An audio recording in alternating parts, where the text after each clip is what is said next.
Good morning friends, welcome to స్ఫూర్తి news. స్ఫూర్తి live కార్యక్రమం వీక్షిస్తున్న మీ అందరికీ కూడా ధన్యవాదాలు తెలియజేసి నాటి ప్రధాన పత్రికలోని వార్తా విషయాలు చూసే ముందు మన స్ఫూర్తి న్యూస్ను సబ్స్క్రైబ్ చేసుకుని మిత్రులు దయచేసి సబ్స్క్రైబ్ చేసుకోండి. మీరు సబ్స్క్రైబ్ చేసుకుంటే మన స్ఫూర్తి న్యూస్లో వచ్చే ప్రతి వార్త ఎప్పటికప్పుడు మీకు నోటిఫికేషన్ రూపంలో రావడం జరుగుతుంది మిత్రులారా. అందుకోసం మీరు చేయాల్సింది అదేవిధంగా మీ ప్రాంతంలో ఉన్న సమస్యలు మన స్ఫూర్తి దృష్టికి తీసుకురండి.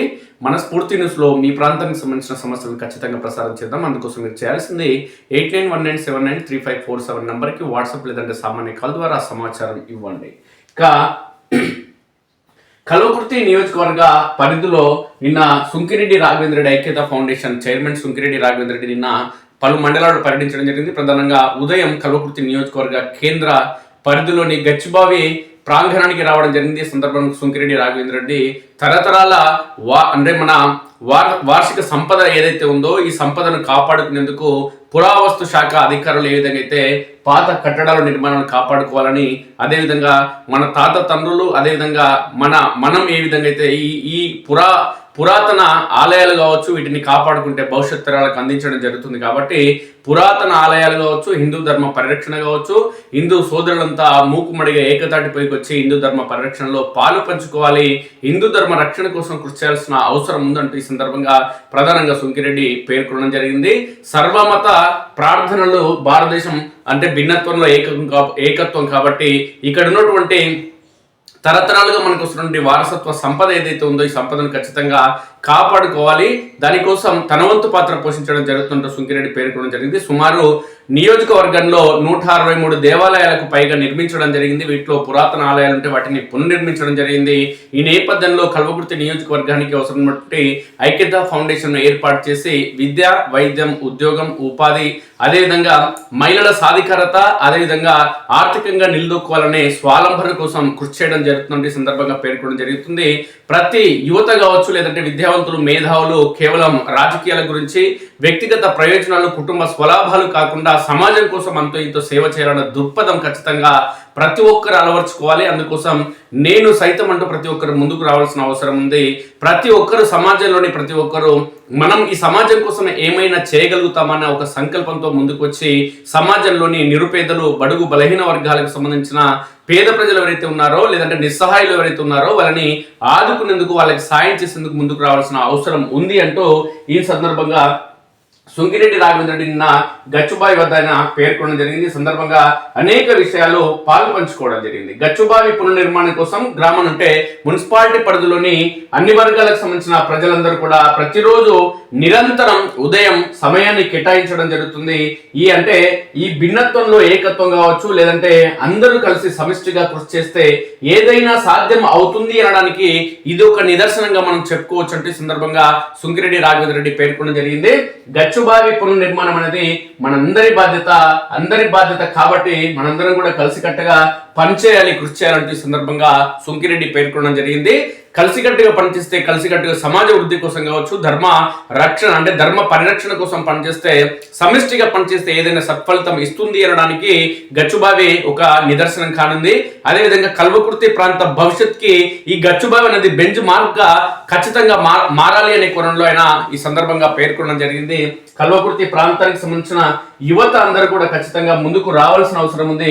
కల్వకుర్తి ప్రాంత అభివృద్ధి కోసం ప్రతి ఒక్కరు తమ వంతు పాత్ర పోషించాల్సిన అవసరం ఉంది అంటూ ఈ సందర్భంగా సుంకిరెడ్డి ప్రధానంగా పేర్కొనడం జరిగింది. ఇక నాగర్ కర్నూల్ జిల్లా పరిధిలోని అనేక నియోజకవర్గాలకు సంబంధించిన వార్తల్లోకి ఒకసారి వెళ్తే, జిల్లాకు సంబంధించిన వార్తలకు ఒకసారి మనం వెళ్దాం. నిన్న ప్రధానమైన వార్తలు ఏమున్నాయంటే ఒకసారి చూస్తే, పాలమూరు నుంచే శంఖారావం, సంక్రాంతికి ముందు భారీ బహిరంగ సభ. ఈ నెల 3 లేదంటే 4వ వారంలో పుర షెడ్యూల్ వచ్చే అవకాశం. ఫిబ్రవరి తొలి వారంలో చర్చలకు సీఎం రేవంత్ రెడ్డి రాక. పోరుకు సిద్ధమవుతుండటంతో ఆశావహుల్లో కదలిక. కొద్ది రోజులుగా ఉమ్మడి జిల్లా కేంద్రంగా తెలంగాణ రాష్ట్ర రాజకీయాలు. తెలంగాణ రాష్ట్రంలోని పాలమూరు జిల్లాకు సంబంధించి కేసీఆర్ ఈ ప్రాంతం నుంచి తెలంగాణ ఉద్యమ సమయంలో ఎంపీగా ఈ ప్రాంత ప్రజలు గెలిపించిన నీళ్లు, నిధులు, నియామకాల కోసం తెలంగాణ రాష్ట్రం ఏర్పడిన, ఈ ప్రాంతం నుంచి పార్లమెంటుకు కేసీఆర్ పంపించిన తెలంగాణ ప్రాజెక్టుల గురించి ఈనాడు పార్లమెంట్లో కేసీఆర్ ప్రస్తావించలేదు. తెలంగాణ ప్రజల ఉద్యమంలో పాలు పంచుకున్నటువంటి కేసీఆర్ చేసిన దానికంటే ఎక్కువ గొప్పలు చెప్పుకోవడం తప్ప తెలంగాణ సమాజాన్ని ఉద్ధరించింది లేదు, ప్రధానంగా పాలమూరుని ఉద్ధరించింది లేదంటూ కాంగ్రెస్ పార్టీకి సంబంధించిన నాయకులు పేర్కొంటుంటే, అదే టిఆర్ఎస్ పార్టీకి సంబంధించిన నాయకులు రేవంత్ రెడ్డి ముఖ్యమంత్రి అయ్యి 3 సంవత్సరాలు పడుతున్న ఈ సమయంలో తెలంగాణ రాష్ట్రంలోని ప్రజలకు ఆయన చేసింది ఏమీ లేదు సొంత జిల్లాకంటూ ఇటు టిఆర్ఎస్ పార్టీకి సంబంధించిన నాయకులు పేర్కొంటూ ఉమ్మడి పాలమూరు జిల్లా కేంద్రంగా తెలంగాణ రాష్ట్ర రాజకీయాలు కొద్ది నెలలుగా వాడివేడిగా కొనసాగడం జరుగుతుంది. ఈ నేపథ్యంలోనే వచ్చే నెల అంటే ఫిబ్రవరి 2వ వారంలో మున్సిపల్ ఎన్నికలు కొనసాగనున్న నేపథ్యంలో ఇదే పాలమూరు కేంద్రంగా ఆయన మరోసారి రాష్ట్ర పర్యటన అనేది ప్రారంభించే అవకాశం ఉంది. ఈ క్రమంలోనే త్వరలోనే అంటే ఈ సంక్రాంతి కంటే ముందే ఉమ్మడి పాలమూరు జిల్లా వ్యాప్తంగా ఒక భారీ బహిరంగ సభ ఏర్పాటు చేసేందుకు ముఖ్యమంత్రి రేవంత్ రెడ్డి ప్రయత్నాలు చేస్తున్నారు. కాంగ్రెస్ పార్టీ ప్రయత్నం చేస్తున్నట్లుగా ఒక వార్త ప్రధానంగా వచ్చింది. ఇక పోరుపై నజర్, టికెట్ల కోసం మొదలైన సందడి, నాయకులతో పైరవీలు. ఈ నెల 10 తుది ఓటర్ల జాబితాలో తప్పులను సరిచేస్తారా అని అనుమానాలు. ఎన్నికలపై శ్రేణులను సన్నద్ధం చేస్తున్న అధికార పార్టీ. మొత్తానికి ప్రధానంగా అధికార ప్రతిపక్ష పార్టీలు ప్రధానంగా ఉన్నటువంటి కాంగ్రెస్ బీఆర్ఎస్ మధ్య మున్సిపల్ ఎన్నికలు ప్రధానంగా పోటీ అనేది కొనసాగనుంది. అదేవిధంగా గ్రామ పంచాయతీ ఎన్నికల్లో ఏ విధంగా అయితే బీజేపీ బీఆర్ఎస్ పార్టీలు కలిసి కొన్ని గ్రామాల్లో సమన్వయంతో పనిచేయడం జరిగిందో, ఎవరైతే అభ్యర్థులు ఏ పార్టీకి సంబంధించిన అభ్యర్థి గెలిచే అవకాశం ఉంది, అధికార పార్టీకి సంబంధించిన సర్పంచ్ అభ్యర్థులను ఓడించే క్రమంలో వీళ్ళిద్దరు టార్గెట్, ప్రతిపక్ష పార్టీలుగా ఇద్దరు టార్గెట్ ఒకటే కాబట్టి అధికార పక్షానికి సీట్లు తగ్గించాలనే ఒక ఆలోచనతో ఉన్న నేపథ్యంలో బీజేపీ బీఆర్ఎస్ పార్టీలు సర్పంచ్ ఎన్నికల్లో మాదిరిగా ఒప్పందాలు కుదుర్చుకుని ఏ గ్రామానికి ఆ గ్రామం ముందుకెళ్తాయా మున్సిపల్ ఎన్నికల్లో అనే కోణంలో ప్రస్తుతం చర్చ కొనసాగుతుంది. ప్రధానంగా కల్వకుర్తి మున్సిపాలిటీ కేంద్రంలో కూడా ఖచ్చితంగా బీజేపీ బీఆర్ఎస్ కలిసేందుకు అవకాశాలు కూడా ఉన్నాయి. అయితే ఎన్నికలు సమీపించే నాటికి ఈ విషయం పైన స్పష్టత వచ్చే అవకాశం ఉంది. బీజేపీ పార్టీకి సంబంధించి ఆలు లేదు సూలు లేదు, ఇక అల్లుడి పేరు సోమలింగం అన్నట్టు ఈ పార్టీ పరిస్థితి అనేది ఇప్పటికీ నెలకొంటుంది. పార్టీలో కొంతమంది నాయకుల వ్యవహార తీరు అనేది ఆ పార్టీని మొత్తం స్తబ్దుగా ఉంచే ప్రయత్నం చేయడం జరుగుతుంది. ఎక్కడ కూడా కల్వకుర్తి నియోజకవర్గంలో ప్రధానమైన సమస్యలు, నియోజకవర్గ వ్యాప్తంగా కావచ్చు, జిల్లాకు సంబంధించిన వార్తలు కావచ్చు, బీజేపీ పార్టీకి సంబంధించిన ప్రధానమైన ఎజెండాతో ఏమైనా కార్యక్రమాలు నిర్వహిస్తే ప్రధానంగా నియోజకవర్గానికి సంబంధించిన పెద్ద దిక్కుగా ఉన్నటువంటి ఆచార్య అనేక ప్రజలకు సంబంధించిన అనేక కార్యక్రమాలపైన ఉద్యమాలు చేయడం జరిగింది. ఆయన కల్వకుర్తి ఎత్తిపోతుల పథకానికి సంబంధించి కావచ్చు, కల్వకుర్తి ఆర్డీఓ ఆఫీస్ కావచ్చు, లేదంటే తెలంగాణ ఉద్యమ సమయంలో కావచ్చు, అనేక పర్యాలన ఒక ఉద్యమ నాయకుడిగా నిరంతర ప్రయత్నం చేయడం జరుగుతుంది ఆచార్య. కానీ ఆయనకు చుట్టూగా ఉన్నటువంటి కొంతమంది నాయకుల వ్యవహార తీరు అనేది ప్రధానంగా కల్వకుర్తి మున్సిపాలిటీ కేంద్రంలో బీజేపీ పార్టీని ముందు వెళ్ళలేక వెనక్కి వెళ్ళలేక, అంటే ముందు నుయ్యి వెనుక గొయ్యి అన్న చందంగా పార్టీలోకి ఎవరు వచ్చే పరిస్థితి ఉండదు, వచ్చినోడు ఈ పార్టీలో ఉండే పరిస్థితి ఉండదు. దీనికి కారణం 4-5 నాయకుల వ్యవహార తీరు అనేది సుస్పష్టం. ఆచార్య కూడా బీజేపీ ఒక పెద్ద దిగ్గు ఉన్నటువంటి ఆచార్య కూడా ఆ 4-5 నేతలకు మాత్రమే, నాయకులకు మాత్రమే ప్రథమ ప్రాధాన్యం ఇవ్వడం అనేది జరుగుతూ వస్తుంది కొన్ని ఏళ్లుగా. ఈ నేపథ్యంలోనే పార్టీలో ఉన్నటువంటి అనేక మంది యువత వచ్చే మున్సిపాలిటీ ఎన్నికల్లో పోటీ చేసేందుకు ఆసక్తి ఉన్నప్పటికీ ఆయా వార్డుల పరిధిలో ఉన్నటువంటి మాకు అవకాశం ఇస్తుందో లేదో పార్టీ తరఫున కొనలో ఇప్పటికీ సంశయం వ్యక్తం చేయడం జరుగుతుంది. ఇప్పటికే ఒకవైపు ఆచార్య వర్గం, మరోవైపు ఆచార్య వ్యతిరేక వర్గం అనేది ఇప్పటికే పార్టీ అనేది కల్వకుర్తి నియోజకవర్గంలో చీలిపోయింది. వెల్దండ కల్వకుర్తి, ప్రధానంగా వెల్దండ కల్వకుర్తి మండలాల పరిధిలో ఉన్నటువంటి మున్సిపాలిటీ పరిధిలో ఉన్నటువంటి ముఖ్య నేతలు ఆచార్యని విభేదించి గత అసెంబ్లీ ఎన్నికల సమయంలో కూడా ఆచార్యని లేదంటే బీజేపీ పార్టీని అంటి ముట్టనట్లుగా ఉన్న ఈ నేపథ్యంలో సర్పంచ్ ఎన్నికల్లో కూడా ప్రభావం తీవ్రంగా పడిన నేపథ్యంలో సర్పంచ్ ఎన్నికల్లో చాలా, అంటే ఇప్పుడు వెల్దండ మండల కేంద్రం గ్రామ పంచాయతీ ఉందో అక్కడ బీజేపీ అత్యంత పటిష్టంగా ఉన్న కనీసం అక్కడ పోటీ చేసేందుకు కూడా అవకాశం లేకుండా పోయింది. టిఆర్ఎస్ పార్టీకి సంబంధించిన అభ్యర్థికి బీజేపీ అభ్యర్థులు, అక్కడ బీజేపీ పార్టీకి సంబంధించిన కార్యకర్తలు సపోర్ట్ చేయాల్సిన పరిస్థితి ఏర్పడింది. అదేవిధంగా మున్సిపాలిటీ, కల్వకుర్తి మున్సిపాలిటీలో పరిస్థితి ఏ విధంగా ఉంటుంది అనే కోణంలో బీజేపీ పార్టీకి సంబంధించిన నాయకులు, కార్యకర్తలు, కట్టర్ హిందూ బంధువులు ఎవరైతే ఉన్నారో వాళ్ళందరూ కూడా తీవ్ర ఆవేదన వ్యక్తం చేయడం జరుగుతుంది. ఈ దఫా ఎన్నికల్లోనైనా మున్సిపాలిటీ పైన కౌన్సిలర్లు కొంచెం ఎక్కువ మంది గెలవాలనే కోణంలో ఆరాటపడుతున్న ఈ నేపథ్యంలో ఈ ముగ్గురున్నర నాయకులు ఆచార్య మాట నమ్మడం జరుగుతుంది. ఆచార్య కూడా వాళ్ళనే నమ్మడం జరుగుతుంది. కాబట్టి ఏ వార్డులో ఎవరికి బీఫామ్లు ఇవ్వాలనే కోణంలో కూడా వాళ్ళే నిర్ణయం తీసుకునే అవకాశం ఉంది. వాళ్ళు కనుక నిర్ణయం తీసుకుంటే మళ్ళీ గత ఎన్నికల మాదిరి ఒకటి లేదంటే అసలు గెలవని పరిస్థితి బీజేపీ నెలకొంటుంది. కానీ ఆ విధంగా కాకుండా ఆచార్య ఒకసారి ఆలోచించి ఎవరైతే సీనియర్ నేతలు ఉన్నారో గత అసెంబ్లీ ఎన్నికల్లో కొంత విభేదించి స్తబ్దుగా ఉన్న నాయకులు ఎవరైతే ఉన్నారో వాళ్ళందరినీ కూడా దృష్టిలో ఉంచుకొని వాళ్ళందరినీ సమిష్టిగా ఈ 4-5 నాయకులు కాకుండా వీళ్ళని కొంచెం హోల్డ్లో పెట్టి ఎవరైతే ప్రముఖమైన నాయకులు, ప్రజల్లో పట్టున్న నాయకులు, పార్టీ కోసం నిరంతరం పనిచేసే నాయకులు ఎవరైతే ఉన్నారో సీనియర్స్, వాళ్ళని కూడా కలుపుకొని ముందుకు వెళ్ళి ఎక్కడికక్కడ ముందస్తుగానే వార్డుల పరంగా అభ్యర్థులను ఖరారు చేసి ఎవరికి వారు ఆయా వార్డుల్లో పనిచేసుకునేందుకు స్వేచ్ఛ కల్పిస్తే ఖచ్చితంగా బీజేపీ తమ స్థానాలు పెంచుకునే అవకాశం ఉంటుంది. కల్వకుర్తి మండల పరిధిలోని తర్నికల్ గ్రామంలో బీజేపీకి సంబంధించిన సర్పంచ్ అభ్యర్థిని నియమించడంలో తాత్సారం చేయడం జరిగింది. నామినేషన్ సంబంధించి ముందు రోజు వరకు కూడా ఎవరికి బీజేపీ సర్పంచ్ తరపున అంటే బీజేపీ బలపరిచిన అభ్యర్థి ఎవరు పోటీ చేయాలనే అంశం పైన ఒక క్లారిటీ లేని క్రమంలో అక్కడ బీజేపీ తమ సర్పంచ్ స్థానాన్ని కోల్పోవడం జరిగిందనే కోణంలో ఇక్కడ ఆచార్యని వ్యతిరేకించే నాయకులు ఎవరైతే ఉన్నారో, ఆయనని విభేదించే నాయకులు ఎవరైతే ఉన్నారో ఈరోజు పేర్కొనడం జరుగుతుంది. మున్సిపాలిటీ ఎన్నికల్లో ఈ తప్పులను చేయకుండా తప్పులన్నీ కూడా సరిదిద్దుకుంటూ పార్టీలో అంతర్గత కుమ్ములాటలు ఏవైనా ఉంటే వాటిని పక్కన పెట్టి పార్టీ కోసం పనిచేసే నాయకులు ఎవరైతే ఉన్నారో వాళ్ళందరినీ కూడా కలుపుకొని ముందుకు వెళ్లాల్సిన అవసరం. ఇప్పుడు బీజేపీ పార్టీ ఏదైతే మున్సిపాలిటీ పరిధిలో కానీ నియోజకవర్గంలో ఏదైతే ఉందో 2 విభాగాలు ఉంటాయి. ఒకటి ఆచార్య వర్గం, ఒకటి ఆచార్యని విభేదించే వర్గం. వీళ్ళందరూ కూడా నాయకులు ఎక్కడికి అక్కడ గుంపులు 2గా ఉంటాయి. ఆచార్య వచ్చేంత వరకు ఈ గుంపులు సపరేట్ ఉంటాయి.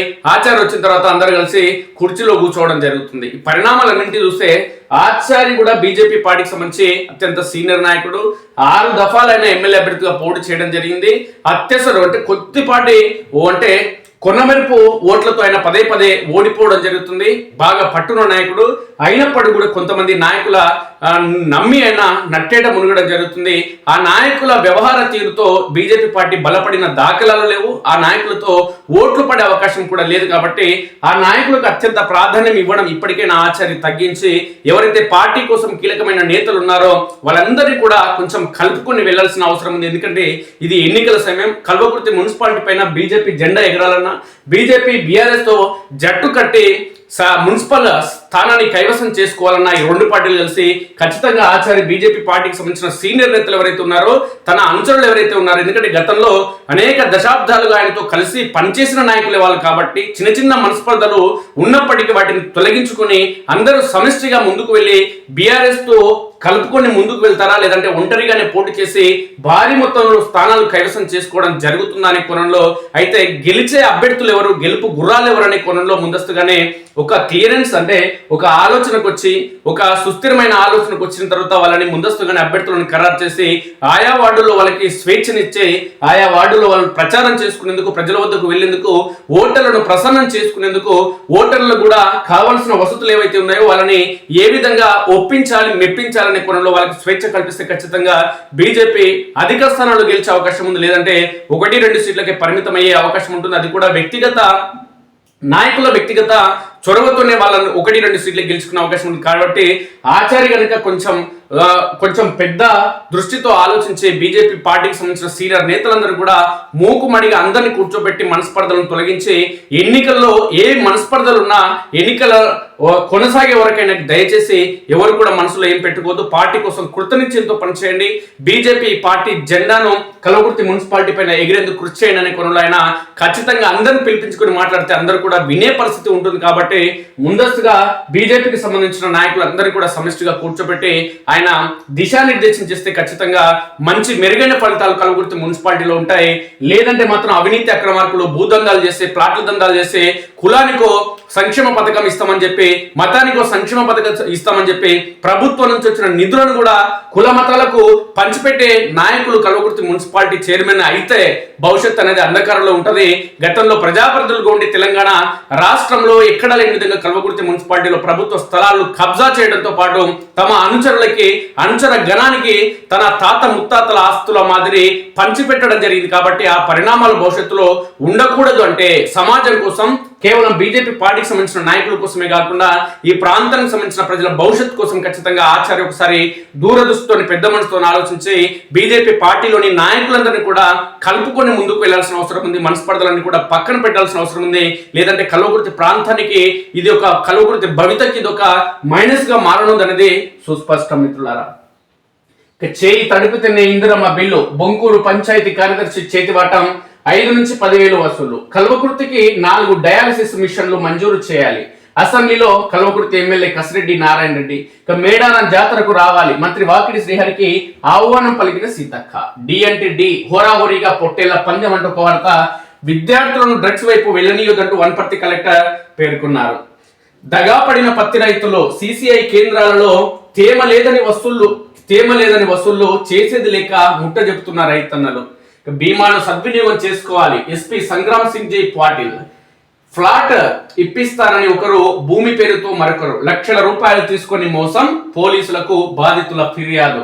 రైసు మిల్లులో విజిలెన్స్ తనిఖీలు అంటూ కిల్లాగన్పూర్కి సంబంధించిన వార్త. లక్ష్మీ నరసింహస్వామి నమః. ఈ నెల 13 నుంచి బ్రహ్మోత్సవాలు. అప్పాజిపల్లిలో సాగుతున్న ఏర్పాట్లు. పురాతన దేవాలయాలను కాపాడుకుంటామంటూ సుంకిరెడ్డి రాఘవేంద్ర టాస్క్ సిఓ పేర్కొన్న వార్త. జీవ వైవిధ్యంలో పక్షుల పాత్ర కీలకం. డిగ్రీ కళాశాల ప్రిన్సిపల్ డాక్టర్ షేక్ కలందర్ భాషా. ఘనంగా జాతీయ పక్షుల దినోత్సవం. బల్గెరవాసి దారుణ హత్య. ముసల్మాన్ దొడ్డి ఫారెస్ట్ లో తలపై రాయితో బాది చంపిన దుండగులు. రాష్ట్ర స్థాయి సైన్స్ ఫేర్ కు 5 విద్యార్థి. గురుకుల పాఠశాలలో కలుషిత ఆహారం, 20 మంది విద్యార్థులకు అస్వస్థత. 6 మహబూబాద్ పిహెచ్సిలో చికిత్స చేయించడం జరిగింది. ఈ ప్రభుత్వాలు ఏవి మారినా, ఇటు టిఆర్ఎస్ ప్రభుత్వం ఉన్నప్పుడు కానీ, ప్రస్తుతం ఉన్న కాంగ్రెస్ ప్రభుత్వం ఉన్నప్పుడు కానీ, ఏవి కూడా విద్యార్థుల భవిష్యత్తు కోసం కావచ్చు, కనీసం మౌలిక వస్తువుల కల్పన కానీ, వాళ్ళకి ఇవ్వాల్సిన తాగునీరు కానీ, లేదంటే ఫుడ్లో జాగ్రత్తలు తీసుకోలేని క్రమంలోనే ఈరోజు విద్యార్థులందరూ కూడా అస్వస్థతకు గురవుతున్నారు, ఆత్మహత్యలకు గురవుతున్నారు.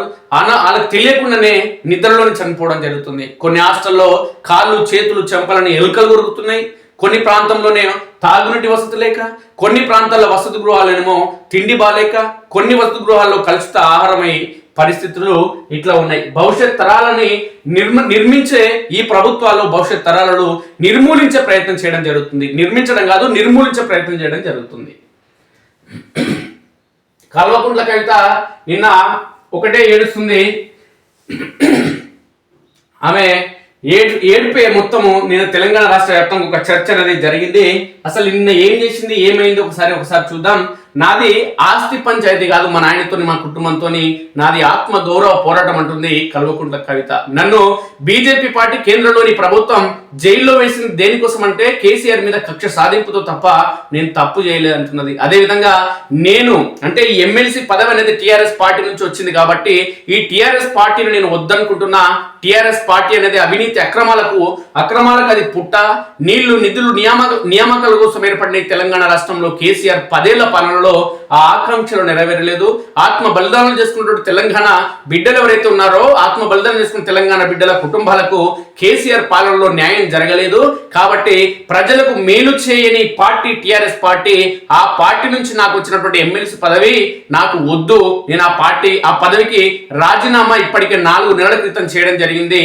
ఆ పదవిని ఆమోదింపజేయండి అంటూ ఆమె గుత్తా సుఖేందర్ రెడ్డి గారికి చెప్పడం జరిగింది. ఈ సందర్భంగా అనేక విషయాలు ఆమె పాల్పంచుకోవడం జరిగింది. నాది ఆస్తుల పంచాయతీ కాదు, ఆత్మ గౌరవ పోరాటం. ఖచ్చితంగా తొందరలోనే కల్వకుంట్ల కవితనే నేను కొత్త పార్టీని ఏర్పాటు చేస్తా. ఈరోజు ఒక్క వ్యక్తిగా రాజీనామా చేసి ఈ సమావేశం నుంచి మండలి నుంచి బయటికి వెళ్తున్న ఈరోజు వ్యక్తిని తొందరలోనే శక్తిగా మారి మళ్ళీ మండలిలోనా లేదంటే అసెంబ్లీలోనా ఖచ్చితంగా కాలు పెడతా. టిఆర్ఎస్ పార్టీని వదిలి పెట్టేదే లేదు అని కోణంలో కల్వకుంట్ల కవిత మాట్లాడింది. నైతిక హక్కు గాని అర్హత గాని టిఆర్ఎస్ పార్టీకి లేదు. ప్రజల ఆకాంక్షలకు విరుద్ధంగా, ఉద్యమకారుల ఆకాంక్షలకు విరుద్ధంగా ఆత్మ బలిదానం చేసుకున్న తెలంగాణ ముద్దు బిడ్డల ఆలోచనలకు వ్యతిరేకంగా టిఆర్ఎస్ పార్టీ పాలన కొనసాగింది అంటూ కల్వకుంట్ల కవిత పేర్కొంది. బీఆర్ఎస్ కు నైతికత లేదు. నాది ఆస్తుల కోసం పోరాటం అంటూ ప్రచారం చేస్తున్నారు కాంగ్రెస్ వాళ్ళు, అదేవిధంగా టిఆర్ఎస్ పార్టీకి సంబంధించిన నాయకులు. రాజకీయం కోసం కాంగ్రెస్ దాన్ని వాడుకుంటుంది. మా ఇలవేల్పు లక్ష్మీ నరసింహస్వామి మీద ఒట్టు, అదేవిధంగా నా కడుపున పుట్టిన 2 పిల్లల మీద ప్రమాణం చేసి చెప్తున్నా, ఇది ఆస్తుల పంచాయతీ కాదు, ఆత్మ గౌరవం కోసమే నా పోరాటం అన్నదమే కల్వకుంట్ల కవిత. ఉద్యమ సమయంలో ఎన్నో పోరాటాలు చేశా, జాగృతి ద్వారా యువత మహిళలను ఆకర్షించా. తెలంగాణ బిల్లుకు ముందు ఢిల్లీలో ఆస్కార్ ఫెర్నాండెజ్ తో కేసీఆర్ భేటీ ఏర్పాటు చేయించింది నేనే. ఉద్యమంలో కుటుంబాన్ని వదిలి మరీ కష్టపడ్డాను. తెలంగాణ వచ్చిన వెంటనే నాపై ఆంక్షలు మొదలు, నాపై కక్షగట్టి కుట్ర చేసి బయటకు పంపారు. అవమాన భారంతో అన్ని బంధాలు తెంచుకొని వచ్చా. బీఆర్ఎస్ నుంచి బయటికి రావడం సంతోషంగా ఉంది నాకు. 10 ఏళ్ల పాలనలో ఆశలన్నీ అడియాసలు, ఇల్లు ఇవ్వలేదు, ఉద్యమకారులకు గుర్తింపు ఇవ్వలేదు సరికదా, అమరుల స్మారక స్తూపం నిర్మాణంలోనూ అవినీతికి పాల్పడ్డారు. నీళ్లు నిధులు నియామకాల ట్యాగ్ లైన్ కు గండి కొట్టారు. ఆస్తుల కోసం కాదు, నాది ఆత్మ గౌరవ పోరాటం. అసెంబ్లీ ఎన్నికల నాటికి రాజకీయ పార్టీగా జాగృతి ఏర్పడుతుంది. వ్యక్తిగా సభ నుంచి వెళ్తున్న శక్తిగా ఖచ్చితంగా తిరిగి వస్తా. మండలి వేదికగా కల్వకుంట్ల కవిత వ్యాఖ్యలు. కంటతడి. ఈ సందర్భంగా తెలంగాణలో ఏం పీకి కట్టామని జాతీయ స్థాయిలో పీకుతామంటూ బీఆర్ఎస్ గా మార్చారంటూ కేసీఆర్ పై ఆమె ధ్వజమెత్తారు. ఓ నాయన, ఆడలు కూడా పీకుడు గీకుడు మాట్లాడుతున్నారు నాయన. రాజీనామాపై ఈ రాజీనామాని ఆమోదించాలంటే మండలి చైర్మన్ గుత్తా సుఖేందర్ రెడ్డి మాత్రం ఒకసారి ఆలోచన చేసుకొని ఆయన అంటున్నాడు. ఒకసారి చూద్దాం.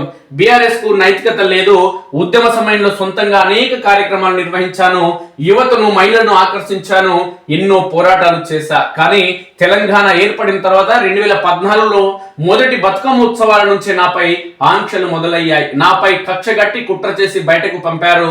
అవమాన భారంతో అన్ని బంధనాలు తెంచుకొని ఇంటి పార్టీ నుంచి బయటికి వచ్చాను.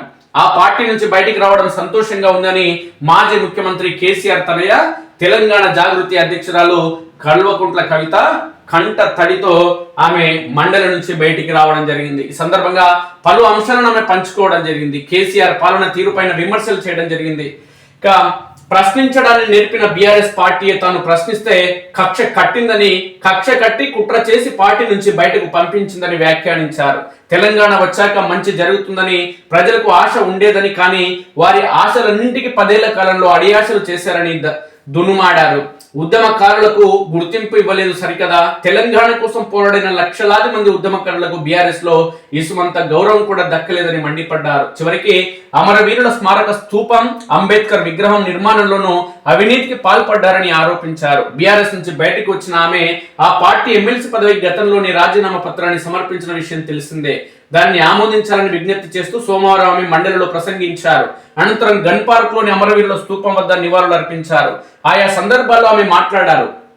బీఆర్ఎస్ పార్టీ పైన తన తండ్రి కేసీఆర్ పైన, ఆయన పాలన పైన తీవ్ర ఆరోపణలు చేశారు. కొద్ది రోజులుగా తనలో దాచుకున్న ఆక్రోశాన్ని వెళ్లగక్కుతో భావోద్వేగానికి గురయ్యారు. ఈ సందర్భంగా కంటతడి పెట్టుకున్నారు. టిఆర్ఎస్ నుంచి బీఆర్ఎస్ గా మార్పు చేయడాన్ని తాను అప్పట్లో తీవ్రంగా వ్యతిరేకించానని, తెలంగాణలో ఏం పీకి కట్టగట్టామని జాతీయ స్థాయిలో పీకుతామంటూ బీఆర్ఎస్ గా మార్చారంటూ తీవ్రంగా వ్యాఖ్యానించారు.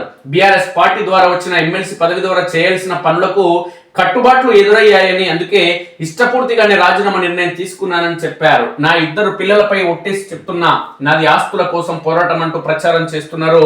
రాజకీయం కోసం కాంగ్రెస్ దాన్ని వాడుకుంటుంది. మా ఇలవేల్పు లక్ష్మీ నరసింహస్వామి మీద, అదేవిధంగా మా 2 పిల్లల మీద ప్రమాణం చేసి చెప్తున్నా, ఇది ఆస్తుల పంచాయతీ కాదు, ఆత్మ గౌరవం కోసమే నా పోరాటం అని కల్వకుంట్ల కవిత స్పష్టం చేశారు. అమెరికా నుంచి 2004 ఆగస్టులో వ్యక్తిగత పని మీద హైదరాబాద్ వచ్చి తాను కేసీఆర్, ప్రొఫెసర్ జయశంకర్ స్ఫూర్తితో ప్రత్యేక తెలంగాణ ఉద్యమంలోకి వచ్చానని తెలిపారు. ఎంతో మంది ఉద్యోగాలకు రాజీనామా చేసి అప్పటికే ఉద్యమంలోకి వచ్చారని, వారి స్ఫూర్తితో తాను వచ్చానని పేర్కొన్నారు. అప్పటికే టిఆర్ఎస్ రాజకీయ పార్టీగా ఎదిగిందని, కేసీఆర్ కేంద్ర మంత్రిగా వ్యవహరిస్తున్నారని గుర్తు చేశారు. అయినా నేను సొంతంగా జాగృతి సంస్థ ద్వారా యువతను, మహిళలను ఉద్యమంలోకి తీసుకొచ్చి అనేక కార్యక్రమాలు నిర్వహించినట్లు, మన ఆత్మగౌరవ ప్రతీకగా బతుకమ్మ పండుగను ఘనంగా నిర్వహించేందుకు పలు కార్యక్రమాలు చేశానని, మీడియా, సినిమాల్లో తెలంగాణ యాస భాషకు జరుగుతున్న అవమానంపై పోరాటం చేశానని, అప్పట్లో శ్రీకృష్ణ కమిటీకి తెలంగాణకు జరుగుతున్న అన్యాయంపై సమగ్ర వివరాలు అందిస్తామని నిజమేనని కమిటీ ఫైనల్ రిపోర్ట్ లో స్పష్టం చేసిందని వివరించారు. ప్రత్యేకించి తెలంగాణలోని సంస్థల్లో స్థానికులకు ఉద్యోగాలు రావాలని పోరాటం చేశారని, వాస్తవానికి రాజకీయాల్లోకి రావాలని తాను అనుకోలేదని, అంతర్జాతీయ స్థాయిలో ఎన్జిఓను నడపాలనే ఆలోచనతో ఉన్నాను కానీ బీఆర్ఎస్ పార్టీ వాళ్ళే పిలిచి నిజామాబాద్ పార్లమెంట్ టికెట్ ఇచ్చారని తెలిపారు. ఏ మహిళ అయినా పిల్లలను వదిలి రాజకీయాల్లోకి రావాలంటే ఆలోచన చేస్తుందని, తాను కూడా 4 నెలల పాటు తన జీవిత భాగస్వామితో చర్చించిన తర్వాతే నిర్ణయం తీసుకున్నానని పేర్కొన్నారు. నిజామాబాద్ ప్రజలతో కలిసి సన్నిహిత సంబంధాలతోని తనకు ఎంపీ టికెట్ ఇచ్చారని, ఫలితంగా అక్కడి మొత్తం ఎమ్మెల్యే స్థానాలను బీఆర్ఎస్ గెలుచుకుందని చెప్పారు. ఆ కీలక సమావేశం ఏర్పాటు చేయించింది నేనే. కొత్తగా వచ్చిన వాళ్ళు, ఉద్యమంతో సంబంధం లేని వాళ్ళు సైతం తెలంగాణ ఉద్యమంలో తన పాత్ర ఏమిటని ప్రశ్నిస్తున్నారని, అందుకే ఈ విషయాలు చెప్తున్నారని కవిత వ్యాఖ్యానించారు. గల్లీలోనే కాదు ఢిల్లీలో సైతం తాను ఉద్యమం చేశారని, 2013-14లో ఉద్యమంలో కీలక సంఘటనలు జరిగాయి. తెలంగాణ కోసం మాట్లాడాలని పిలిస్తే కుటుంబ సమేతంగా ఢిల్లీ వెళ్ళాం. 2 నెలల పాటు అక్కడ ఏ కాంగ్రెస్ నాయకుడు పట్టించుకోలేదు. అప్పుడు ఆస్కార్ ఫెర్నాండెస్ తో కేసీఆర్ కు సమావేశం ఏర్పాటు చేయించా. ఆ మరుసటి రోజే సోనియా గాంధీ ఒక్క రోజులోనే 7-8 సార్లు కేసీఆర్ తో సంప్రదింపులు జరిపారని వెల్లడించారు. 2013 ఆగస్టు సెప్టెంబర్ నెలలో ఉద్యమకారులంతా నిప్పుల కుంపటి మీద కూర్చున్నట్లు భయపడాల్సి వచ్చిందని, ఆంధ్ర లాబీ కారణంగా తెలంగాణ ఏర్పాటు ఇక్కడ ఆగిపోతుందోనని అంతా భయపడ్డామని గుర్తు చేశారు. దీపం చుట్టూ చేతులు పెట్టి కాపాడుకున్నట్లు తెలంగాణ ఏర్పాటు ఆగిపోకుండా కాపాడుకున్నామని, ఆ తర్వాత పార్లమెంటు ఉభయ సభల్లో తెలంగాణ బిల్లు పాస్ అయిందని, ఇందులో తన పాత్ర ఉందంటూ కవిత పేర్కొన్నారు. తెలంగాణ ఏర్పడ్డాక నాపై ఆంక్షలు. బీఆర్ఎస్ 2014 ఎన్నికల్లో గెలిచినప్పుడు తెలంగాణకు స్వీయ రాజకీయ అస్తిత్వం ఉంటుందని సంతోషపడ్డానని, తర్వాత కూడా విభజన అంశాలు, హైకోర్టు సాధన, కాళేశ్వరం ప్రాజెక్టుకు అనుమతుల కోసం పోరాటం చేశానని కవిత వివరించారు.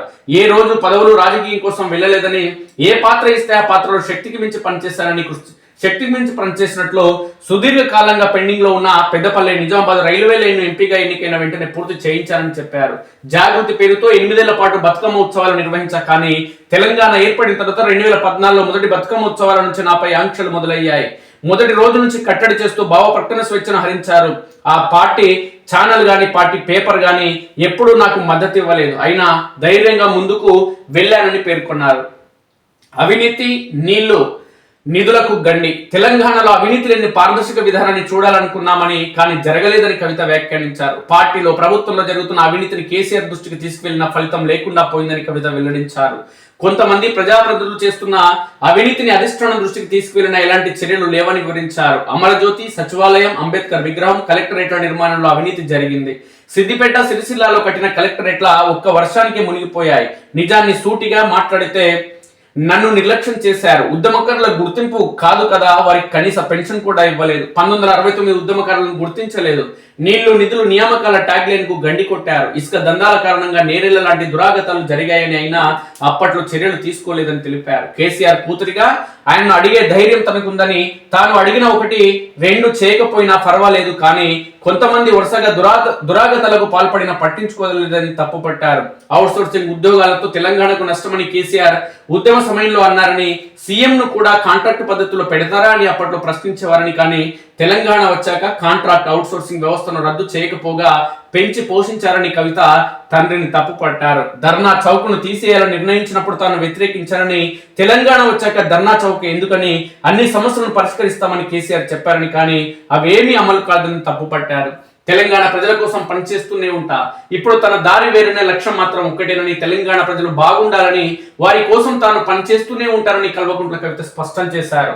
తాను నిజం, నైతికత వైపు నిలబడి ఉన్నానని చెప్పారు. ప్రస్తుతం సభలో ప్రతిపక్షం లేదని, భవిష్యత్తులో తాము ప్రజల ఆకాంక్షలను సాకారం చేస్తామని చెప్పారు. అసెంబ్లీ ఎన్నికల నాటికి జాగృతి రాజకీయ పార్టీగా మారుతుంది. తెలంగాణ కోసమే కొట్లాడే కొత్త పార్టీ ఇప్పుడు అవసరం. వ్యక్తిగా బయటకు వస్తున్న శక్తిగా మళ్ళీ వస్తా. ఉద్యమకారులు, అమరవీరుల కుటుంబాలను చేరాలని విజ్ఞప్తి చేస్తున్నా. నా ప్రయత్నానికి మీ మద్దతు కావాలి. నిరుద్యోగులు, మహిళలు ఆశీర్వదించాలి. వామపక్షాలు, మావోయిస్టు, సానుభూతి పరులు, ప్రజాస్వామ్య పద్ధతులు పనిచేసే పార్టీ రావాలనుకుంటున్న వారు మద్దతు ఇవ్వాలి. నిరుద్యోగులకు కొత్త ఉపాధి అవకాశాలు రావాలంటే నాతో పాటు పోరాడండి. ఆదివాసీ, గిరిజన, దళిత, మైనార్టీ బిడ్డల కోసం పోరాటం చేసే పార్టీ కావాలి. ఒక ఆడబిడ్డగా ముందడుగు వేస్తున్నా నన్ను ఆశీర్వదించండి. తెలంగాణ ఆడబిడ్డలకు పౌరుషం ఎక్కువ, ఏది కావాలని అడగం, కానీ మమ్మల్ని అవమానిస్తే ఊరుకోమని కవిత వ్యాఖ్యానించారు. దేవుడు దయతో గొప్ప రాజకీయ శక్తిగా ఎదుగుతామన్న నమ్మకం ఉందని, ఖచ్చితంగా ఒక కొత్త రాజకీయ వ్యవస్థను నిర్మిస్తానని అన్నారు. రాష్ట్రంలో మహిళా ప్రజాప్రతినిధులు ప్రాతినిధ్యం తక్కువగా ఉందని, అది ప్రస్తుతం 0.0003% వివరించారు. ఆడవాళ్ళ కష్టాలు వస్తే ఎవరికి చెప్పుకోవాలని ప్రశ్నించారు. అన్ని పార్టీలు రాజ్యాంగాలను మార్చుకొని మహిళలను ప్రోత్సహించాలని ఆమె సందర్భంగా కోరడం జరిగింది. తెలంగాణలో ఏం పీకారని అంటూ టిఆర్ఎస్ ను బిఆర్ఎస్ గా మార్చాలన్న నిర్ణయాన్ని తాను అంగీకరించలేదని కవిత చెప్పారు.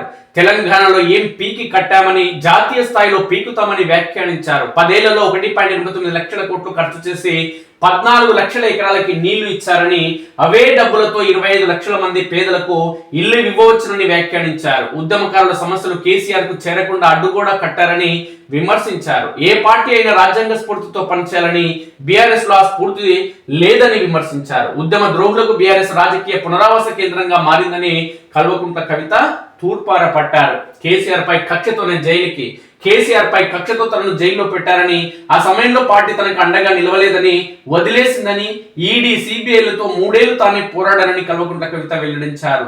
ఘోష్ కమిషన్ విచారణ సందర్భంగా కేసీఆర్ ను ఎన్నో మాటలంటే ఒక్క బీఆర్ఎస్ నాయకుడు మాట్లాడలేదని, జాగృతి ద్వారా తానే పోరాడాన్ని గుర్తు చేశారు.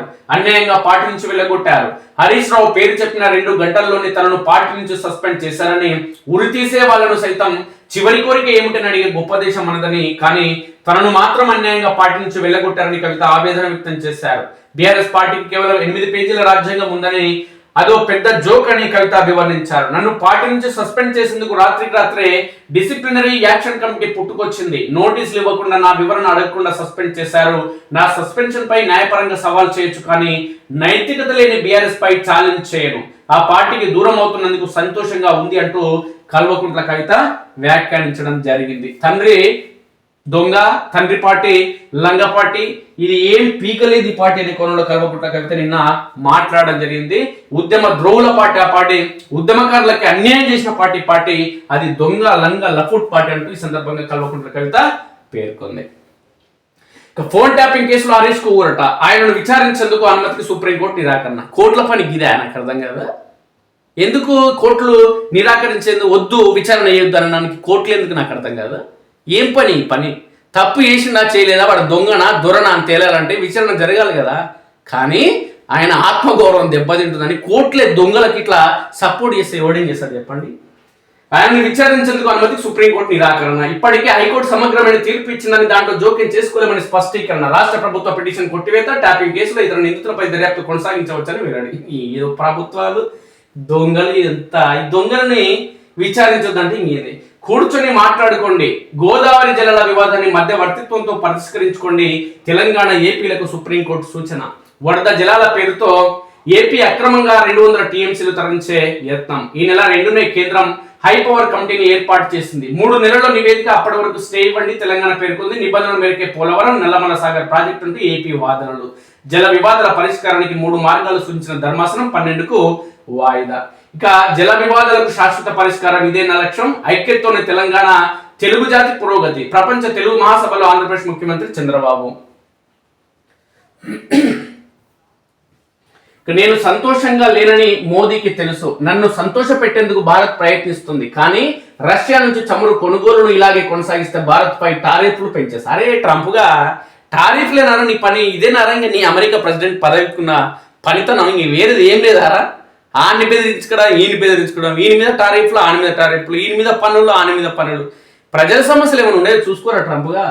ఇలా అదేవిధంగా అమెరికా భద్రత కోసం మాకు గ్రీన్లాండ్ కావాలంటూ ట్రంప్ గారు అంటున్నాడు. గ్రీన్లాండ్ పై పెత్తనం కుదరదంటూ డెన్మార్క్ ప్రధాని పేర్కొన్నాడు. ట్రంప్ వద్ద మోదీ మోకరిల్లుతున్నారు. మిత్రుడిని సంతోష పెట్టిన దేశానికి హాని చేశారంటూ కాంగ్రెస్ దద్దమ్మలు, ఈలో పనికి మనలోళ్ళు పొద్దున లేస్తే పక్క దేశానికి మద్దతు ఇచ్చే ఈ దొంగలు మోడీ గురించి మాట్లాడతారు. ఇక అపరాధిని కాను, నేను వెనిజులా అధ్యక్షుడిని, మా ఇంటి నుంచి బంధించి తీసుకొచ్చారు. కోర్టులో మదురో తదుపరి విచారణ మార్చి 17కు వాయిదా. మాకు సహకరించకుంటే మదురో కంటే దారుణమైన గతి పట్టిస్తాం. వెనిజులా కొత్త అధ్యక్షురాలు రోడ్రిక్స్ కు ట్రంప్ హెచ్చరిక. అరే పక్క దేశం గురించి నువ్వు పాలిస్తావరా పనికి మళ్ళ దొంగ, లాస్ట్ నీ గతి ఏమైతుందో చూద్దాం. పేదలకు సూపర్ వైద్యం ఎప్పుడు, సూపర్ స్పెషాలిటీ ఆసుపత్రుల పనుల్లో తీవ్ర జాప్యం. ఇంకా కొనసాగుతున్న నిర్మాణాలు. సనత్ నగర్ టిమ్స్ సిద్ధమైన సేవలకు మరికొంత సమయం. తుది దశకు అల్వాల్ టిమ్స్ భవనం ప్లాన్ లో మార్పులతో కొత్తకోట టిమ్స్ ఆలస్యం. వరంగల్ మల్టీ సూపర్ స్పెషాలిటీకి మరో 6 నెలలు. అమెరికాలో హైదరాబాద్ యువతి దారుణ హత్య. కత్తితో పొడిచి నిఖితను హత్య చేసిన మాజీ రూమ్మేట్ అర్జున్ శర్మ. అనంతరం భారత్ కు పారిపోయి వచ్చిన నిందితుడు తమిళనాడులో అరెస్ట్ చేసిన ఇంటర్పోల్ పోలీసులు. బంగ్లాదేశ్ లో మరో హిందూ దారుణ హత్య. తుపాకీతో కాల్చంపిన దుండగులు. మృతుడు జర్నలిస్ట్. హిందూ వితంతుపై గ్యాంగ్ రేప్, చెట్టు కట్టేసి జుట్టు కత్తిరించి. ఈ బంగ్లాదేశ్ లో, పాకిస్తాన్ లో ఎవరైనా హిందూ చచ్చిపోతే రాహుల్ గాంధీకి అవసరం లేదు, ఎందుకంటే ఆయన హిందూ కాదు కదా, ఆయనకి అవసరం లేదు. కానీ ఎవరైనా వేరే చచ్చిపోతే మాత్రం టపక్కున లేచుకొస్తాడు. మొత్తం ప్రపంచం మొత్తం మునిగిపోతుంది, నేనే రక్షించడం, నేనే ప్రభువుని అన్నట్టు.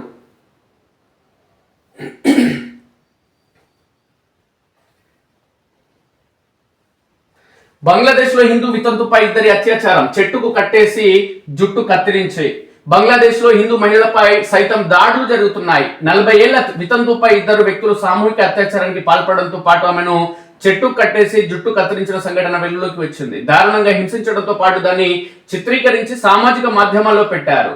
జునాయిద్ జిల్లా కల్యాగంజ్ లో ఈ సంఘటన చోటు చేసుకుంది. పోలీసులకు చేసిన ఫిర్యాదు ప్రకారం ఆమె 2.5 ఏళ్ల క్రితం షాహీన్ ఆయన సోదరుడు నుంచి నందిపారాలో 3 సెంట్ల స్థలం, 2 అంతస్తుల భవనాన్ని 20 లక్షల టకాలకు కొనుగోలు చేసింది. అప్పటి నుంచి షాహీన్ ఆమెపై కన్నేసి అసభ్యకర ప్రతిపాదనలు చేస్తూ పలు రకాలుగా వేధించడం ప్రారంభించారు. ఇక శనివారం సాయంత్రం ఆమెకు స్వగ్రామం నుంచి కొందరు బంధువులు వచ్చిన సమయంలో షాహీన్ అతడి స్నేహితుడు అసన్లు ఇంట్లోకి బలవంతంగా చొరబడ్డారు. ఆమెపై అత్యాచారం చేశారు. పైగా 50,000 టకాలు అంటే 37,000 రూపాయలు ఇవ్వాలని డిమాండ్ చేశారు. ఆ సమయంలో అత్యాచారం గురించి మాట్లాడలేకపోయిన ఆమె డబ్బు ఇవ్వడానికి మాత్రం నిరాకరించింది.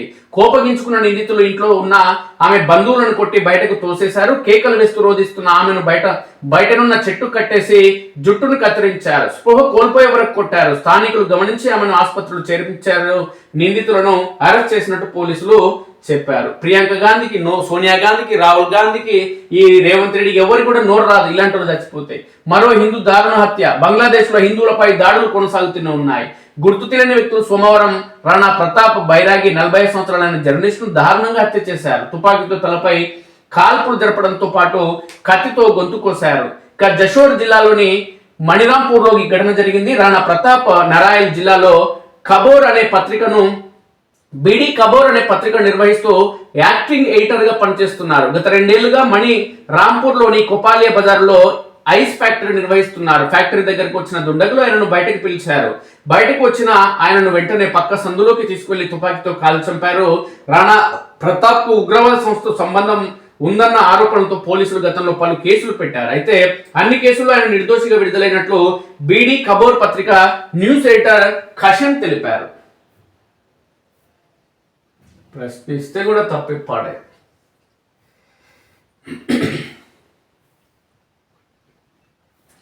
వెలుగు ప్రధాన పత్రికలో కల్వకుంట్ల కవిత గురించి ప్రధానంగా హైలైట్ గా రావడం జరిగింది. కవిత ఏడుపు, ఆమె మాట్లాడిన మాటలు ఏంటి అనేది ప్రధానంగా వచ్చింది.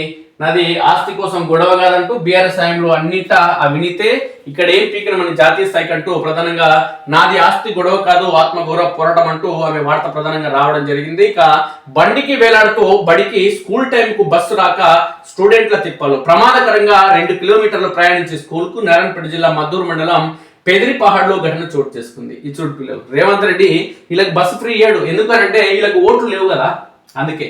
అమెరికాలో యాక్సిడెంట్, తెలుగు దంపతులు మృతి. అమెరికాలోని వాషింగ్టన్ లో జరిగిన రోడ్డు ప్రమాదంలో ఏపీలోని పాలకొల్లుకు చెందిన కృష్ణకిషోర్ 45 సంవత్సరాలు, ఆయన భార్య ఆశ 40 సంవత్సరాలు మృతి చెందారు. ఇక గాయపడ్డ కుమారుడు కుమార్తె ఆసుపత్రిలో చికిత్స పొందుతున్నారు. చైల్డ్ పోర్న్ చూస్తే అరెస్టే. చైల్డ్ పోర్నోగ్రఫీపై Telangana cyber security bureau special focus పెట్టింది. ఆన్లైన్ లో చిన్నారులు అశ్లీల వీడియోలు బ్రౌజింగ్ చేసిన, డౌన్లోడ్ చేసి స్టోర్ చేసుకోవడంతో పాటు ఇతరులకు షేర్ చేసిన ట్రేస్ చేసి పట్టుకుంటుంది. ఇక సముద్ర ప్రతాప్ నౌక జల ప్రవేశం. భారత తీర రక్షణ దళానికి చెందిన మొదటి స్వదేశీ కాలుష్య నియంత్రణ నౌక సముద్ర ప్రతాప్ జల ప్రవేశం చేసింది. రక్షణ మంత్రి రాజ్నాథ్ సింగ్ సోమవారం గోవాలో ఈ నౌకను ప్రారంభించారు. ఈ నౌక తయారీలో 60% భాగాలు దేశీయంగా తయారు చేసినవే. ఇక పోలవరం బనకచెర్లతో వరద జలాల తరలింపు కుట్ర. ఇక కాంగ్రెస్ ఏడాది పాలనలో 1500 స్కూళ్లు క్లోజ్. బీఆర్ఎస్ హయాంలో 6000 బడులు మూసేశారు. ఫీజు రియంబర్స్మెంట్ ఇవ్వక కాలేజీలు ఆగమవుతున్నాయి. భయపడి మేనేజ్మెంట్ లో రాజీ పడినా మేము ఊరుకోం. స్టూడెంట్ భరోసా కార్డు మరిచిన కాంగ్రెస్ సర్కార్. ఏబీపీ రాష్ట్ర మహాసభలో కేంద్ర మంత్రి బండి సంజయ్.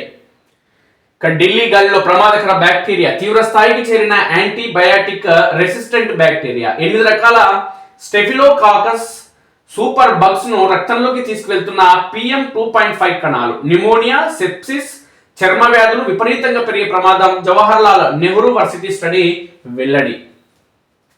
అమెరికాలో హైదరాబాద్ యువతి హత్య. ఎంఎస్ చదవడానికి 4 ఏళ్ల కింద అమెరికా వెళ్లిన నిఖిత పాత ఫ్రెండే ఆమెను చంపినట్లు గుర్తింపు. హత్య చేసి పోలీసులకు మిస్సింగ్ కంప్లైంట్. ఇండియా వచ్చిన నిందితుడు. తమిళనాడులో నిందితుని అరెస్ట్ చేసిన ఇంటర్పోల్ అధికారులు అమెరికాకు అతని తరలింపు.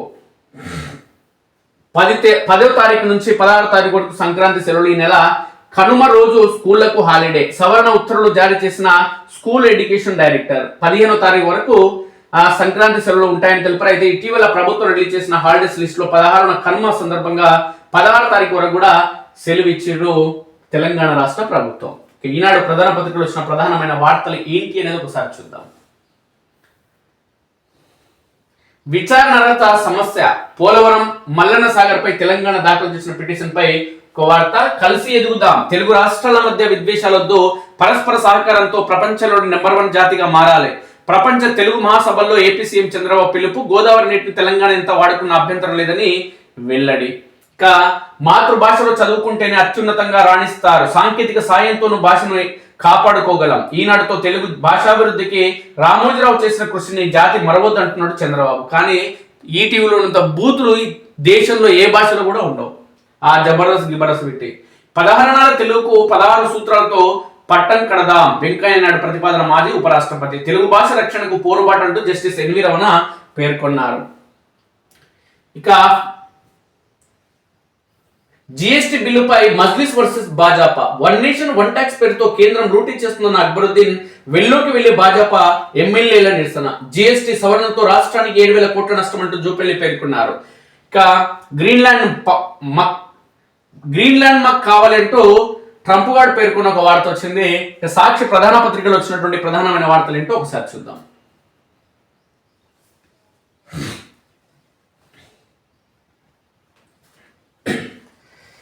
కోపంగా ఉన్నారని మోదీకి తెలిసిన ఒక వార్త. SIR కు వ్యతిరేకంగా కోర్టుకు వెళ్తా. పశ్చిమ బెంగాల్లో చేపట్టిన ఓటర్ జాబితా స్పెషల్ ఇంటెన్సివ్ రివిజన్ ప్రక్రియను సవాల్ చేస్తూ కోర్టుకు వెళ్తామని మమత ప్రకటన. సిగ్గుండాలా నీకు? సిగ్గు లజ్జ లేదు నీకు? ఇక ఖలీద్ దొంగ ఓటు తీసేయాలంటే కోర్టుకు పోతున్నారు. ముత్తాత దగ్గరకు, కోర్టు కాదు. ఖలీద్ ఇమామ్ కు నో బెయిల్. ఢిల్లీ అల్లర్ల కేసులో నిందితులైన ఉమర్ ఖలీద్ షర్జిల్ ఇమామ్ కు సుప్రీంకోర్టు బెయిల్ నిరాకరించింది. నేను వెనిజులా అధ్యక్షుడిని ఇంట్లో ఉండగా బంధించి తెచ్చారని, ఏ తప్పు చేయలేదని మదురో మన్హట్టన్ కోర్టులో చెప్పుకొచ్చారు.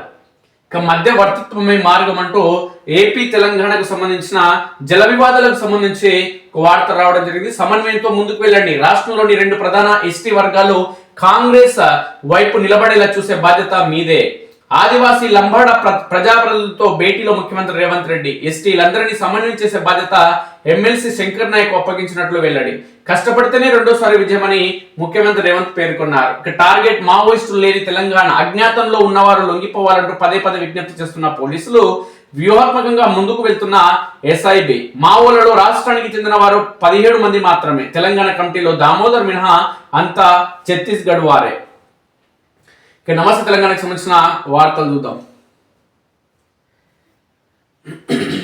కమిటీ మీరే వేసుకొని కోర్టుకు వస్తారా? రేవంత్ సర్కార్కు సుప్రీంకోర్టు సూటి ప్రశ్న. మల్లన్న సాగర్ పై స్టే ఇచ్చేందుకు నిరాకరణ. నివేదిక వచ్చే వరకైనా ఆగాలి కదా అంటూ న్యాయస్థానం చీవాట్లు. ప్రభుత్వం వేసిన పిటిషన్ పై విచారణ రద్దుపై ధర్మాసనం సందేహం. సివిల్ వివాదం అంటూ వ్యాఖ్యలు. విచారణ 12కు వాయిదా. పిఎన్ లింక్ పై రాష్ట్ర సర్కార్ డొల్లవాదన. మరోసారి తేటతెల్లం. సుప్రీంలో వాదనలు విలువ లేకుండా చేసుకున్న ప్రభుత్వం. హ్యాపీ న్యూ ఇయర్ ఆఖరి కాల్. నిఖిత తండ్రి కన్నీరు మున్నీరు. మాజీ బాయ్ ఫ్రెండ్ చేతిలో మెట్టు కూడా వాసి హతం. మిస్సింగ్ గా ఫిర్యాదు చేసి భారత్ కు నిందితుడు పరార్. చెన్నైలో అర్జున్ శర్మ అరెస్ట్ చేసిన ఇంటర్పోల్ పోలీసులు. హైదరాబాద్ యువతి అమెరికాలో దారుణ హత్య. ఫోన్ ట్యాపింగ్ కేసులో సర్కారుకు చుక్కెదురు. సీఎం పై సీఎంపై సభా హక్కుల నోటీసు. రాయలసీమ లిఫ్ట్ కృష్ణా జిల్లాలపై అసెంబ్లీని తప్పుదోవ పట్టించారు. అబద్ధాలు చెప్పిన రేవంత్ రెడ్డిపై చర్యలు తీసుకున్నట్టు బీఆర్ఎస్ పేర్కొంది. అపెక్స్ మీటింగ్ రికార్డుల వక్రీకరణపై ఎమ్మెల్యేల ప్రివిలేజ్ మోషన్. బడాయి బాబు మారని డాబు. తెలంగాణలో అనేక ప్రాజెక్టులు కట్టారన్న బాబు కాళేశ్వరం తాను అడ్డుకోలేదంటూ బుకాయింపు. గోదావరి పెన్నాలితో దేశానికి మేలని సుద్దులు. ఇక మను పైన కన్ను. 50 ఎకరాలు లాక్కునేందుకు రేవంత్ సర్కార్ ప్లాన్. హెచ్సియు తర్వాత మరో వర్సిటీ భూములకు చెర. రిజిస్ట్రార్ కు నోటీసులు జారీ చేసిన రెవెన్యూ శాఖ. రియల్ మాఫీకి అప్పగించే కుట్రలో ప్రభుత్వంపై బగ్గుమంటున్న విద్యార్థి సంఘాలు. ఇవి నాటి ప్రధాన పత్రికల్లోని వార్తా విషయాలు. మిత్రులారా, మీ సూచనలు సలహాలు అభిప్రాయాలు ఖచ్చితంగా తెలియండి. అదేవిధంగా మన స్ఫూర్తి న్యూస్ ను సబ్స్క్రైబ్ చేసుకోండి మిత్రులు. దయచేసి సబ్స్క్రైబ్ చేసుకోండి. Thank you very much.